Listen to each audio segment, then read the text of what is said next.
आज हम quadratic equation का एक ऐसा क्वेश्चन सॉल्व कर रहे हैं प्यारे बच्चों, जिसमें आपको रूट से इक्वल दिया है। यानी कंडीशन क्या है यहाँ पर कि रूट से इक्वल है और हमको 4 ऑप्शन दिए हैं। तो हमें बताना है कि के की वैल्यू क्या है, यानी कि कांस्टेंट की वैल्यू यहाँ पर क्या है। तो सबसे पहले हम क्या करेंगे प्यारे बच्चों, सबसे पहले हम इस क्वाड्रेटिक इक्वेशन पर ध्यान देते हैं। ये जो इक्वेशन आपको दी है, इस इक्वेशन को ध्यान देते हैं कि क्या दिया है हमको। हम यहाँ पर लिखेंगे गिवन। ठीक है प्यारे बच्चों, गिवन करके इस क्वेश्चन को डाल लेंगे। क्या हो गया, 2x² माइनस 8x प्लस के इक्वल टू 0। ये आपको क्वाड्रेटिक इक्वेशन दी है। ठीक है, अब आप अच्छी तरीके से जानते हैं कि स्टैंडर्ड क्वाड्रेटिक इक्वेशन क्या होती है। आप क्या करोगे, ये जो इक्वेशन है इसका कंपैरिजन आप 10th क्लास की जो मेथड है, जो आपने पढ़ा है, उससे करेंगे। तो यहाँ पर आप देखते हैं कि यहाँ पर ax² plus bx plus c equal to 0, ये आपकी स्टैंडर्ड क्वाड्रेटिक इक्वेशन होती है ना। अब आप इससे कंपेयर करेंगे। कंपेयर जब हम करेंगे, है ना, जब आप कंपेयर करते हैं तो आप देखते होंगे प्यारे बच्चों कि ए की जो वैल्यू है, ए की वैल्यू 2 है। देखिए ए का कंपेरिजन ये हो गया, एक्स का जो कॉफिशिएंट है वो यहाँ पर बी है, तो यहाँ पर कितना है -8। तो बी की वैल्यू कितनी है यहाँ पर -8। इसी तरह सी की जगह पर आप देखेंगे तो यहाँ पर क्या है, सी की जगह पर हमारे पास के है ना। अभी हम डिस्क्रिप्टिवली बात को समझ रहे हैं ताकि हमारे दिमाग में बात बैठ जाए।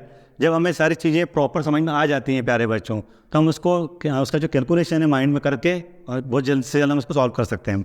तो आपने देखा कि ये इक्वेशन जो दिए है, हमने इसका स्टैंडर्ड से क्वाड्रेटिक इक्वेशन से कंपैरिजन करा, है ना। अब हम यहाँ पर निकालेंगे इसका डिस्क्रिमिनेंट। तो प्यारे बच्चों, आप एक बात अच्छी तरीके जानते हैं, है ना, सेंस करके आप यहाँ पर लिख देंगे डी फॉर यहाँ पर डिस्क्रिमिनेंट है। डिस्क्रिमिनेंट निकालना भी आपने 10th क्लास में खूब सीखा है, कोई दिक्कत नहीं है। उसका फार्मूला आप बहुत अच्छे तरीके से जानते हैं, होता है b² माइनस 4ac। ठीक है, सबसे पहले हम d निकालते हैं, फिर जो d आएगा, d की जो भी वैल्यू आएगी उसको हम 0 के इक्वल कर देंगे। क्यों? क्योंकि जब रूट्स इक्वल होते हैं तो डिस्क्रिमिनेंट की जो वैल्यू होती है प्यारे बच्चों, वो 0 के इक्वल होती है या 0 होती है ना। तो हम क्या करेंगे, हम यहाँ पर रखते हैं b की वैल्यू। तो b की वैल्यू आप देख पा रहे होंगे -8 है ना। तो -8 का कितना आएगा स्क्वायर, तो -4। अब a कितना है, a हमारा 2ac और c कितना है k।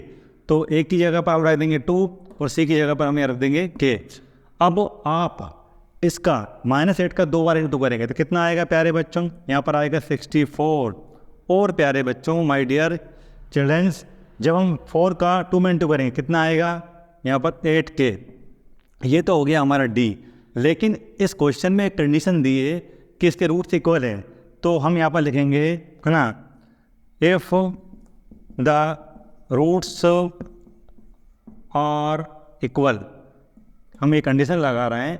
तो हम क्या जानते हैं, हम ये जानते हैं कि अगर रूट्स इक्वल हैं तो जो d है, d 0 के इक्वल जाएगा।